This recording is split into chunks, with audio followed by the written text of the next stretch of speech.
जय हिंद। आप सभी को मेरा प्यार भरा नमस्कार। कुछ दिन और बचे हुए हैं और आपका जो ड्रीम है sir, I want to be a sub inspector, sir मुझे बिहार में दरोगा बनना है, वो आपका रियलिटी में बदलने वाला है। बस उस चीज़ को अगर आपको फील करना है तो जो आपका जो रिमेनिंग समय ये बचा हुआ है पूरी तरीके से आप रिवीजन मोड में डाल दो। आप कहीं भी पढ़ते हो, मैं बस एक बात आपको याद दिलाता हूँ कि आज जो ये दिन है, ये जो समय है, यही आपका डिसाइड करेगा कि आप बीपीए जाओगे कि नहीं। अपने आप को, ठीक है, सिर्फ PYQ के हिसाब से अपने आप को पूरी तरीके से ढाल लीजिए और जितना भी PYQ टॉपिक्स है उसको आप अच्छे से क्लियर कीजिए। आप रोज टेस्ट नहीं भी देते हो, सप्ताह में 3 दिन ही टेस्ट दीजिए, बट जो PYQ का अगर हर एक टॉपिक आपका क्लियर है, मैं आपको क्लियर करता हूं कि आप श्योर इस एग्जाम को निकाल लोगे। ये मैं प्रैक्टिकल एक्सपीरियंस से बता रहा हूं कि अगर हमने जितना एग्जाम दिया, ठीक है, हम तो हमेशा पढ़ाते हुए दिए हैं, PYQ टॉपिक पे अगर आपका कमांड है, आप एग्जाम नहीं रुकेगा और ना ही आपका ये पीटी रुकेगा। पीटी जैसे ही आप निकाल लोगे, मेंस का बहुत ही एक्सपेक्टेड होता है, आप इजीली मेरिट में भी आप आ जाओगे। ठीक है, अब ध्यान से सुनिए, अगर आप ड्रीम डो से कुछ दिन में आप जुड़े हो, ठीक है, अगर आपके पास टाइम कम है तो ऐप पे हमने स्पेशल एक फोल्डर बना दिया है जिसमें ये हमने बताया कि क्या क्या आपको पढ़ना है टॉपिक वाइज, टॉपिक में भी सब टॉपिक, सब सब्जेक्ट का। ठीक है, तो पहले आप वो देख लें और 3-4 घंटा अगर आप वर्किंग हो, मान लीजिए, ठीक है, आपको 3-4 घंटा ही मिल पाता है, तो टॉपिक आप लिख ले सब्जेक्ट वाइज। ठीक है, और आपको जो PDF, बेहतरीन PDF जो आपको दिया गया है, उसको आप क्या कर लें, आप उसको प्रिंट करवा लें। इकोनॉमिक्स का PDF का आप लोग बात कर रहे हो तो इकोनॉमिक्स का PDF जो था, ठीक है, वो हमने आपको हैंड रिटन दिया था। ठीक है, अगर वो नहीं भी मिल रहा है तो ऐप पे जाइएगा, तो ऐप पे नीचे जो है उसका नोट्स बना हुआ रहता है वीडियो के नीचे, आप वहां से कर लीजिएगा। 10 वीडियो है, आप उसका खुद भी बना सकते हो। आज कोशिश रहेगा अगर वो हैंड रिटन मिल गया तो हम फिर से हम आपके लिए वो डाल देंगे। ठीक है, बाकी आप उतना खुद भी लिख सकते हो, कोई उसमें प्रॉब्लम नहीं है। ठीक है, अगले 2 दिन आप क्या करने वाले हो वो हम डिस्कस करने वाले हैं। और एक चीज मैं और बता देता हूं, आपका जो एग्जाम होने वाला है उसमें अराउंड 35 क्वेश्चंस आपके करंट और आपके साइंस से होंगे। अगर करंट बढ़ा, ये मैं एवरेज करंट ले रहा हूं कि 10 से 15 अगर आपका ये करंट बढ़ा तो ये और इंक्रीज हो जाएगा।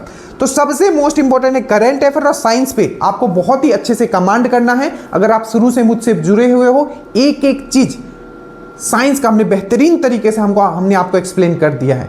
हर एक वीडियो जो फोल्डर आपका बना हुआ है ऐप पे, साइंस वाला आप कंप्लीट करके जाइएगा। और अभी जो है PYQ का हम एनालिसिस स्टार्ट कर दिए हैं, स्लोली हम एग्जाम से पहले वो भी खत्म कर देंगे, स्पेशली साइंस का बात करो। और करंट का आपका सितंबर का अपलोड हो गया ऐप पे, आपका अक्टूबर का भी अपलोड हो गया, और टॉपिक वाइज हम अलग करें। आप जितना मेहनत कर रहे हो, ठीक है, उससे डबल इस साइड हम आपके लिए कर रहे हैं, बस उसको आप अपना बना लीजिएगा। ठीक है, कल इसका फिर से आपका टेस्ट होगा, PYQ का भी टेस्ट आपका अलग चल रहा है, और जो फुल लेंथ टेस्ट है, ठीक है, उसको हम पहले खुद मार रहे हैं। ठीक है, ऐसा नहीं कि हम दे दिए, बस आपको कितना कटअप आपका होना चाहिए वो डिसाइड करके हम दे रहे हैं। ठीक है, नीचे लिंक है, अभी भी नहीं जुड़े हैं, जुड़ जाइए, आखिरी कुछ दिन है, आपका सपना साकार हो सकता है। देखिए, सबसे पहले आज जो टॉपिक है, इससे पहले हमने जो किया था वो क्या किया था आपका, वो किया था आपका मेटल से हमेशा क्वेश्चन रहता है। ठीक है, जो भी चीज था हमने आपको समझा दिया। आज आप नॉन मेटल से क्वेश्चंस जो रहते हैं कम रहते हैं, बट जो सिलेक्टेड रहते हैं उसको MCQ के फॉर्म में हमने आपको करवाया है। ठीक है, प्लस उसका PDF भी आप एक बार जरूर पढ़ लीजिएगा। तो MCQ के फॉर्म में जैसे कि आपको पूछा जाएगा, एकमात्र ऐसा नॉन मेटल है जो रूम टेम्परेचर पे अधातु है जो लिक्विड फॉर्म में रहता है, पूछा गया है, तो ब्रोमीन है। एक बार आपका बिहार पुलिस दरोगा दोनों में पूछ लिया कि कौन सा ऐसा अधातु है नॉन मेटल है। नॉन मेटल का ये प्रॉपर्टी नहीं होता है कि वो चमकीला होगा, लस्चरस होगा, बट एक ऐसा नॉन मेटल है जो आपका चमकीला होता है, वो कौन सा है, तो वो है आपका आयोडीन। तो इस टाइप के क्वेश्चंस पूछे गए हैं, तो पहला तो आप यही करोगे, ये है आपका नॉन मेटल। ठीक है, नॉन मेटल।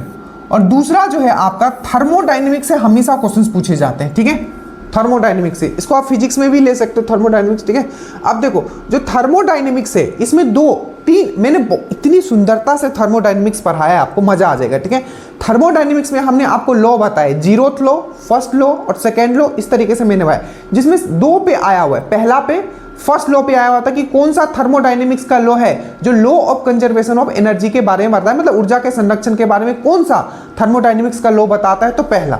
दूसरा एक बार पूछ लिया कि कौन सा ऐसा थर्मोडायनेमिक्स का लॉ है जो ये बताता है कि कोई भी जो सिस्टम है जो हीट सिस्टम है वो 100% एफिशिएंट नहीं हो सकता है। कोई भी मैकेनिकल सिस्टम है वो 100% एफिशिएंट नहीं हो सकता है। तो थर्मोडायनेमिक्स का सेकंड लॉ, तो ये दो आपको पूछे गए, इसको आपको याद रखना है। तो ये करोगे, साथ में एक टोटल 3 वीडियो होगा। एक वीडियो यहाँ होगा PYQ का आपका एनालिसिस, ठीक है, PYQ का एनालिसिस आपको करना है, आपको ये बहुत इंपॉर्टेंट है, ठीक है। उसके बाद हम लोग आते हैं हिस्ट्री में, ठीक है। हिस्ट्री में याद रखिएगा, मगध आपने पढ़ लिया था, मैं फिर से वीडियो डाल दूंगा, एक बार इसको आप और रिवाइज कर लीजिएगा। इसमें मैं घटना चक्र का एक वीडियो आपको दूंगा, प्लीज आप वो जरूर कर लीजिएगा, घटना चक्र वाला वीडियो। घटना चक्र वाला वीडियो करना मस्ट है। हिस्ट्री में हम घटना चक्र को भी कंपाइल करके चलें ताकि आपको टेंशन ना हो, बिल्कुल एकदम मॉडर्न हिस्ट्री हो, एंशिएंट हो, सब, ठीक है। तो मगध का उत्कर्ष आप आज फिर से एक बार देख लीजिएगा, उसमें अशोक के शिलालेख को मैंने ट्रिक से याद करवाया, वो देख लीजिएगा। और घटना चक्र जो है मैंने आपको इसमें दिया है, वो घटना चक्र आप जरूर देख लीजिएगा, पूरा का पूरा घटना चक्र इसमें मैंने आपको करवा दिया, ठीक है। स्टैटिक जीके हमने आपको देखिए, और एक चीज अगर आपको याद है, हमने कुछ कुछ आपको जब रूटीन बीच में नहीं आ रहा था, कुछ कुछ हमने आपको टारगेट दिया था। मैं मान के चल रहा हूं आपने वो टारगेट कंप्लीट किया है, नहीं किया है तो ऐप से कर लीजिएगा। जैसे हमने बताया था स्टैटिक जीके के लिए मैंने 2 दिन दिया था, आपने कंप्लीट कर लिया, तो अभी आपका बस रिवीजन होगा। उसके बाद मैंने आपको क्या बताया था कि जो आपका इन्वायरमेंट है, बोटनी है, ये सब आप कर लेना ऐप से। मैंने इवन पीडीएफ भी दे दिया था मैंने आपको, तो आशा करता हूं वो सब आपने कर लिया, क्योंकि अब हमारे पास टाइम कम है, तो आप वो ऑलरेडी कंप्लीट कर चुके हो। तो मेन टॉपिक हम लोग यहां करने वाले हैं, ठीक है। तो इंपॉर्टेंट डेज आज आप करोगे स्टैटिक में, ज्योग्राफी में करोगे पर्वत श्रृंखला और पर्वत शिखर, ये बहुत ही इंपॉर्टेंट है, हमेशा पूछा जाता है इससे, ठीक है। इस बार पूछ लिया था कि जो आपका, और जब मैंने पढ़ाया तो को रिलेट करके पढ़ाया, ठीक है। जैसे कि आपका एक बार पूछ लिया कि जो सैडल पीक है, जो आपका जो अंडमान और निकोबार का जो सबसे ऊंची चोटी है आपका सैडल पीक, ठीक है, 732 उसका मीटर हाइट है, ठीक है। तो वो कौन से भाग में है, तो नॉर्थ अंडमान में। एक बार आपका पूछ लिया कि ताप्ती रिवर जो निकलता है वो कहाँ से निकलता है, ठीक है, तो वो आपका जो बीच वाला है सतपुरा रेंज से निकल। तो कनेक्ट करके हमने चीजों को पढ़ा है। तो पर्वत श्रृंखला और पर्वत शिखर आज आप पढ़ने वाले हो, ठीक है। इंपॉर्टेंट डेज ये मैंने बता दिया, आप स्टैटिक में पढ़ोगे, ठीक है। करंट में याद रखिएगा, सितंबर का पार्ट 1 एनालिसिस आज आपको दिया जाएगा, और आज जो है पीडीएफ में सितंबर और अक्टूबर दोनों को अटैच्ड करके दे दिया जाएगा। कोई मेहनत नहीं करेगा इतने की, ठीक है। कोई बोल सकता है, मुंह से आके कोई बोल दे वो अलग बात है, ठीक है, कोई कर सकता है। आप बताओ, आपका जो हैंड रिटन इतना मेहनत से आपको पहले तो एनालिसिस किया जाता है, उसके बाद उसको हैंड रिटन लिख के आपको दिया जा रहा है, करंट में जाके देखना, ठीक है। प्लस करंट में आपको क्या किया जा रहा है, टॉपिक वाइज आपको अलग, और ऐसा नहीं कि पढ़ा के हम चले गए, हम आपको याद करवा के जाते हैं, ठीक है। हमने कहा है श्योर सिलेक्शन मतलब श्योर सिलेक्शन, ठीक है। तो आपका सितंबर का और अक्टूबर का आपका पीडीएफ भी अपडेट हो जाएगा, बट आज आप सितंबर 1 का एनालिसिस सिर्फ करोगे, और आपका जो टॉपिक वाइज वाला में है आज आप फेस्टिवल करोगे। हो सकता है आपने कर लिया हो, बट फिर से कीजिएगा, आपके दिमाग से ही निकलेगा ये सब चीजें।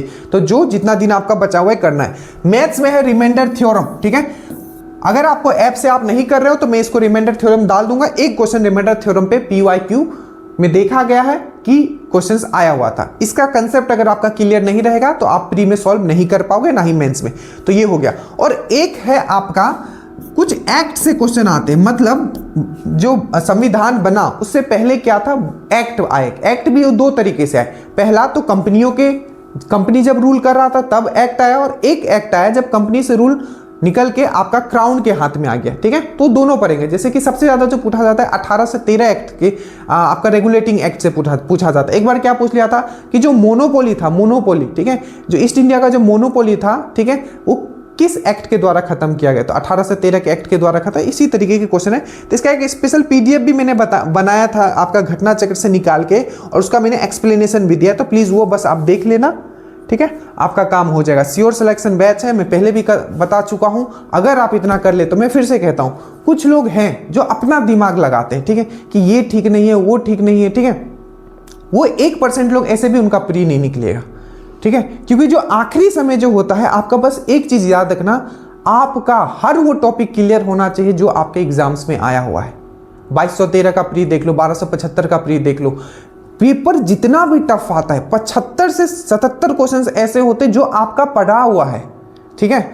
एक बार आ गया था कि जो शिवाजी ने अपना कैपिटल कहाँ बनाया था, रायगढ़ या सतारा, ठीक है। तो रायगढ़ उसका पहला कैपिटल था, आगे जाके सतारा बना था। बेसिक क्वेश्चन आपका जो जो मंगल पांडे था वो कौन से बटालियन से था, अच्छे अच्छे स्टूडेंट ने गलत किया, 31, 32, 34 कौन से बटालियन में था। तो इस तरीके के बेसिक क्वेश्चंस पूछे, वो चीज आपका गलत नहीं है। मल्टीपल टाइम रिवीजन करो, मल्टीपल टाइम। अगर नहीं हुआ फिर मुझे बताना, और अगर आपका नहीं हुआ, मैं आज फिर से आपके आंखों में आंखें डाल के बोल रहा हूं, आप अगर ज्यादा तेज बने, ठीक है, और आपने रिवीजन नहीं किया, सबसे मोस्ट इंपॉर्टेंट है रिवीजन।